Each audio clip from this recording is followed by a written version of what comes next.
If you would like to turn to Matthew chapter 25.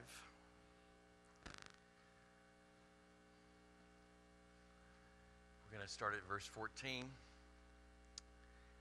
And all this time you thought Jeff just played the piano, right? And that he has a daughter that can sing like that.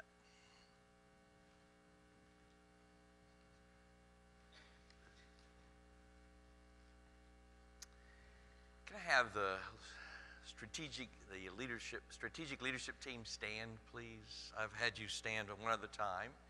I want you to look around at these folks. They have been spending hours upon hours upon hours with this survey. So if you have questions or complaints about it, they're the ones to see. No, I'm just kidding. But go ahead and be seated. But thank you for all that they're doing to get us ready for the next piece of our future. And risk-taking is that. And if you're going to look at a risk-taking passage, it's found in very familiar. And that's why I was looking at numerous outlines. Obviously, I've worked on this passage more than a few times through the years. Matter of fact, I think it may have been either the first or second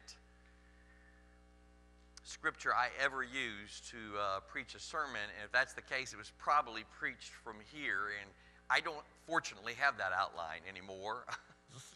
That was a few years ago.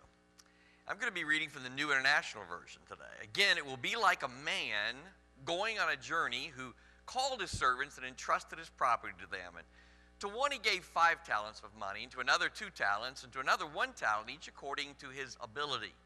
And then he went on a journey, and the man who had received the 5 talents went at once and put his money to work and gained 5 more. So also the one with the 2 talents gained 2 more. But the man who had received the 1 talent went off, dug a hole in the ground, and hid his master's money. And after a long time, the master of those servants returned and settled accounts with them. And the man who had received the 5 talents brought the other 5. And the master, he said, "You entrusted me the 5 talents, and see, I have gained 5 more." His master replied, "Well done, good and faithful servant. You have been faithful with a few things. I will put you in charge of many things. Come and share the master's happiness." And the man with the 2 talents also came. "Master," he said, "you entrusted me with the 2 talents. See, I have gained 2 more." His master replied, "Well done, good and faithful servant. You've been faithful with a few things. I will put you in charge of many things. Come and share your master's happiness." Then the man who had received the 1 talent came. "Master," he said, "I knew that you were a hard man, harvesting where you had not sown and gathering where you had not scattered seed. So I was afraid and went out and hid your talent in the ground. See, here is what belongs to you." His master replied, "You wicked, lazy servant. So you knew that I harvest where I have not sown and gather where I have not scattered seed? Well, then you should have put my money on deposit with the bankers, so that when I returned, I would have received it back with interest. Take the talent from him and give it to the one who has the 10 talents. For everyone who has will be given more, and he who will have an abundance. Whoever does not have, even what he has will be taken from him. And throw that worthless servant outside into the darkness, where there will be weeping and gnashing of teeth." Did you hear the fear in that story? We started this journey, it seems like forever ago. I've been involved in at least 2 retreats and a multiplicity of hours in preparation as this team has worked and worked and read and read. And all of that, if you are a guest of ours today, or if you're not one of the folks who knows what we've been doing over this past year, it is that we're trying to look into our future and take what we would consider to be calculated and sanctified risk, if you would. Walking a gangplank is that little bridge that's on a boat from one larger area to another area, but the area that you walk across is a small area, and so there is risk-taking in it. And the reason I wanted the word risk-taking as opposed to fear is that we all experience fear. It's just not all of us take risks. Now, I will tell you, it is in my DNA. I grew up knowing that I needed to take some risks in my life, and so I have come accustomed to taking risk. And yes, I know the pushback that you may feel as the gray hair begins to hit you and you become a bit more settled in your ways. But I also know that not to do what we're doing with the strategic leadership team is far more costly than doing what we're doing. And I don't know what it's going to cost us in terms of our planning and our process and our visioning and our dreaming and our looking into the future.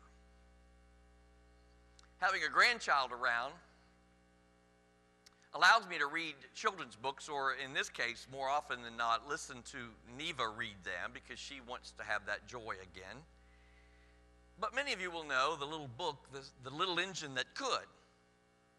If you do the little history of that, you know where it came from? Early in the 1900s, it was in the New Yorker, if you can imagine that. It was referenced in a sermon by a pastor in New York. But it's the story of a tiny little engine who one day faces a mountain and has to decide whether or not it's going to attempt to climb that mountain. And so, does it possess the strength to complete that mountain? And so, one way to find out is that it inches forward, slowly but surely. It chugs until you can hear a little sound that says, I think I can, I think I can, I think I can. And then finally, it makes it up the mountain and goes to the other side, and you hear that voice, and at least in the story, I knew I could, I knew I could, I knew I could. I would simply say to you that we stand in a history of over 100 years that says, somebody said, I think I can do that, and they have done it on many, many levels. And yet I've also watched our history, and it's been interesting to have Flora clearing out some of her records. And imagine this, I mean, we have something no other church in America has this year happening to us, and that is 90 years of experience is walking out the door from their tasks at our church. They're retiring, they're transitioning. 90, that's almost a decade. What did I say? A century. Well, it feels like a decade. Come on. Thank you, Jenna. I really would have lived with that one in the back. Normally, if my wife would have been here, she would have yelled that one out because that was obvious. Neva has the flu, by the way. But the point is this. There is a part of all of us that I think feels the tension between the past and the present and how we're going to connect that even into our future. The little story, the point is not to suggest that we can do anything. It isn't. It's not to suggest that we can do anything. I would love to tell you that I can do anything. That I could play basketball better than Michael Jordan, or what's the other guy's name? LeBron? Something? But I can't. I can sing like Jeff, but all of you know better than that. I can't. On the other hand, I would tell you that life is absolutely filled with opportunities that if, in fact, I will place myself in that situation and I will give it the best I could possible, incredibly amazing things happen to our lives. And so that, in a nutshell, is the story that's found in the parable. Harold Dye, former pastor, used to write devotionals for the Baptist Sunday School Board, was preaching in New Mexico. And one of the folks there took him for horseback riding because he knew he liked to do that. It was one of those warm days, and they had made their way up, and they saw this little cabin, and so he wanted to introduce him to the guy that lived in the cabin because he knew that fellow, and he walked up there, and they were getting something cool to drink when he looked over, and on the wall he saw this dust-colored diploma, and he walked over and looked at it. It was a PhD from Cornell University. Living in a cabin on the side of a hill. And he looks at him and he says, why are you not using your gifts? To which the guy said, after hanging his head, well, I had this broken relationship and I've withdrawn and it's never been the same. We're going to walk our way through three things. First of all, the lessons about God's gifts. Lessons about God's gifts. First, they are not equal. I know. We live in a world that wants to have an equal, we all have an opportunity to vote this coming Tuesday. And we all like to place our vote there and make it count and know that it matters. and believe that we're all equal, but the fact is we are not all equal. God, if he is represented in this parable, and I don't like to take parables and do them allegorically, but in this case, I think it's fairly easy to do without damaging the parable, and that is if God's represented as the master of the household and he entrusts his creation or his property to the servants. And that's pretty obvious. God has entrusted this world of ours to us, and his love is absolutely equal for all of those who are given. Whether you have the 5 talent, the 2 talent, or the 1, or how relative all that might be, the fact is there is a equality of responsibility that is given to all of us. There's not a person in this congregation, if you have this church in your heart, that you don't have a certain level of responsibility. Whether you're 9 or 90 or anything in between, you're going to be some level of responsibility in all of that. So all of us are equal. But secondly, God's gifts are not ready-made. Boy, I wish they were. As I told you, the first time I preached was here, and there was a big pulpit up here. And I've told the story of when the distance between that big chair that's set up here next to Bill Turner and me getting to that platform was 44 miles when I looked at it. And I remember if I can just get over there to put my hands on that, then I won't fall. That's exactly. And then one time I looked down and my pants leg literally was moving. And that's all I remember about that, and probably that's about all the people remembered that heard me that day. God's gifts are not ready-made. That was the first of many, many, many, many times I would stand and try to make sense out of God's claim on my life and our lives together. It means that gifts are never fully blown. They're never just handed to you. God gives us the raw material, and it is up to us to develop that. Do you think that was the first time the Blankenships got up to sing? No. That was after hours and hours and hours of practice. But they had a gift. It was the raw material, but they have developed it. All are not equal, and God's gifts are not ready-made.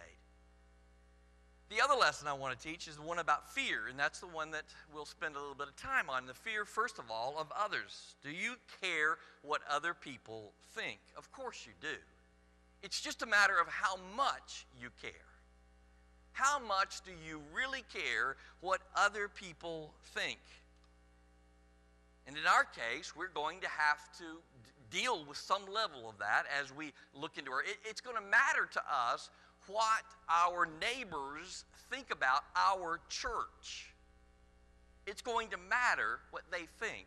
Because if, in fact, we want to connect our lives with their lives, it's going to matter what they think. Now, it won't matter if who we are, who we sense we are, is who we centrally are and are sold out to being, and they don't like that, then that's okay. But we've got to make sure that we are who we are and we are in our community doing that. There's the fear of others, and then there's even the fear of ourselves. I've been reading lately a lot about confidence, and if you're a regular reader of the New York Times, you know that recently David Brooks, who's a really, really good writer, he didn't do very well with this subject, but he's a really good writer, and he talked about the problem with confidence. The reason he didn't do very well, he was like most men, anything he can't understand, he moves confidence over to competence so that it's something he can measure, like tasks-oriented things. But the article that he references, the one that I found helpful, because I went ahead and pulled it and read it, it was an article by a couple ladies, and what they come out with about confidence will not surprise, I don't think, any of us, particularly if you've worked in the education field.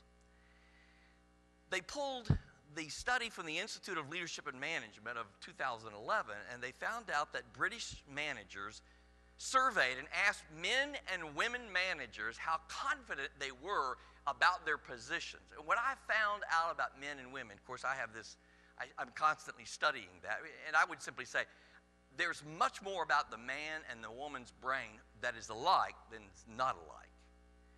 But I'm intrigued that half of the female respondents reported some level of self-doubt about their performance and their careers, compared to how many do you think the men reported? Less than one half of any of the males reported there was any problem. Now, there was about 10 studies done in this study, and one other one I found interesting, that men overestimate their abilities and performance, and women underestimate them, even though there is no significant difference in the quality of work that they do. Not surprised by that. Women suffer the consequences of a lack of confidence, and then when they try to be more assertive, what do they often get? Pushback, don't they? Well, I won't go there, but what do they call persons who are assertive? Well, if you're men, man, he's courageous. Women, well, she's kind of bossy. I've seen it all the time. What I found interesting about the study, though, was that just up the road, a guy in Ohio State University, his name sounds like a race car driver. His name is Dr. Richard Petty. He spent decades, imagine this, working on the issue of confidence, and he came down, this is his definition.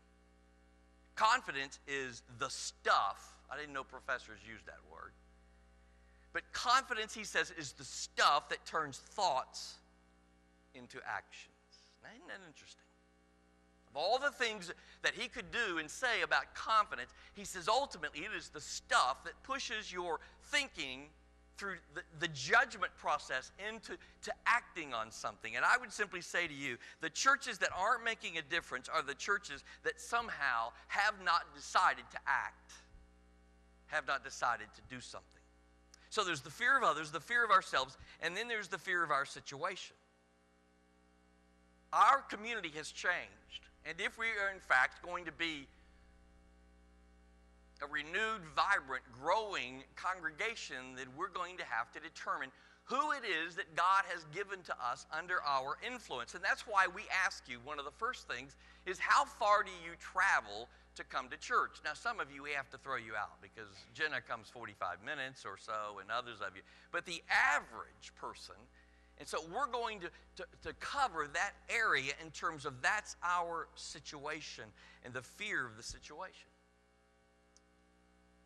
Do we fear a community in our area that is fairly vibrant with things like heroin and rock throwing? I mean, what are we? Somebody came to me and says, isn't it awful that they threw a rock through the window of our new thing? And I said, yeah, but there's, I thank God for small favors that I didn't see them do it, because I would have probably been in jail or something. I would have been trying to chase them down and, tell them about the gospel. I don't know what I would have done, but fear of our situation. Why did the guy with the one talent do what he did? Did he look around and see what was going on around him and he was intimidated by it? What caused him to pull back? It was fear of others, fear of ourselves, or fear of the situation. We've got to take what we have and do something with it. The story of Arthur Rubinstein, a renowned pianist, reminds me of that. I read about it again when he was at a concert, and he abruptly stops in the middle of the concert playing the piano, and he goes over, the producer rushes up to him and says, what's the matter? He says, one of the keys is sticking, and audience or not, I will not play. 87 keys was not enough. The fact is, for most of us, we've got to play no matter how many keys we have. We've got to play. Our church has to play, no matter what our massive resources or our limited resources, and all that's determined on our understanding of ourselves. So there are lessons about God's gift, there are lessons about fear, and then there are lessons about investment, and that's where we'll end our time today. The failure to develop. Jesus was using the parable to talk about the fact that something is significant in your life, and all three servants represent each one of us in some ways, don't they? The third servant fearfully buried the talent he received and did not invest it. It really represents all of us, because I'm going to ask you, are you fully invested? Are you fully invested in your faith? Are you fully invested in your church? And are you fully invested in being a part of something that's so vibrant and so alive and so full of God's presence that you cannot help but deny the fact that God is alive in this place. There's a failure to develop and there's a cease to use something. We don't use hard casts much anymore. But if you've ever been around one, you know how incredibly unpleasant they are. I thought back about my sister Scooter. Now, many of you know Scooter. And you may just think that we like to give odd names to our family members, but really, Scooter's name came because she was hit by a car. I think it was something about her brother pushed her out in the traffic or something, as I remember back then, just briefly. I'm kidding. I'm just kidding. When my jokes aren't taken, I really get concerned. That's when Jenna starts telling me the answers. You know, she starts telling me the answers to them. But Scooter had gotten hit by a car, and she was obviously in the hospital. And they put a cast on her from here to there, in the hard cast kind. And she literally scooted. That's how she got. You think she was slowing down? Not a chance. She scooted all over the house. But something I'll never forget was when they took the cast off. You know what her body looked like? It was shrunk. Why? The lack of use. Is there any reason why we don't do those casts anymore? That's one of the reasons. We use those plastic ones, the things that you can air out, the things you could get to. Because it's called atrophy. The lack of use means it changes. Counting high school, college, and seminary, I had to translate competently to make a good grade 6 languages. I mean, I bet some of you are amazed right now just looking at me that I can translate 6 languages, and that's not counting English.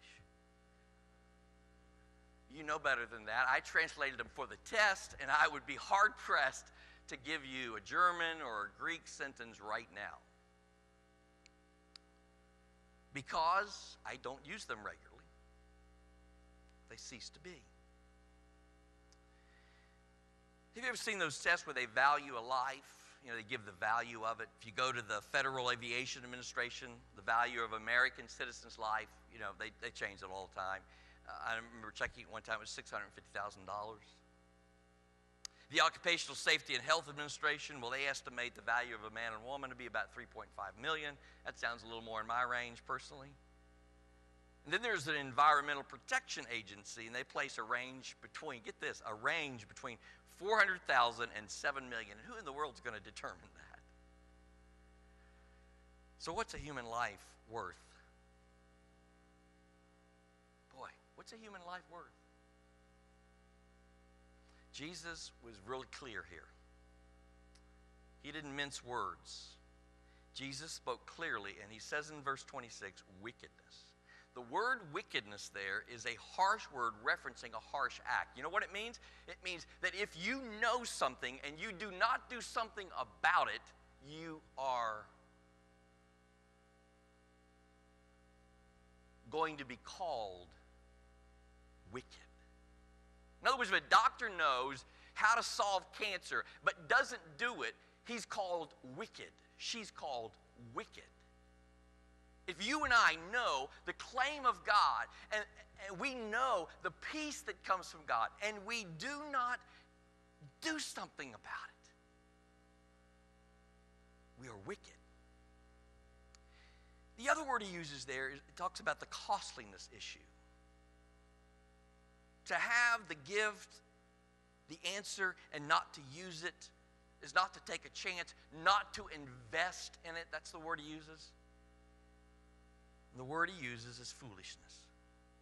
Utter foolishness. On the insert on the back of your folder today, I gave the 14 things from Tom Rainer that he says are going to be the trends for the future. And I gave those to the strategic leadership team this week. And there's 3 or 4 of them that I find very, very interesting that have already been a part of our study. But the one thing that I want you to know today is, what's the one thing that is common to all churches, to all movements of God in the world? What's the one thing that's constant? And by the way, I hope you know this. In our United States of America, the opportunity for the church to make a difference, church attendance, last year, Southern Baptist, the congregation, the denomination that we're in, had the 64-year low in baptisms. 64 years low. There's only one denomination in America that's growing. You know what's happening in third world countries?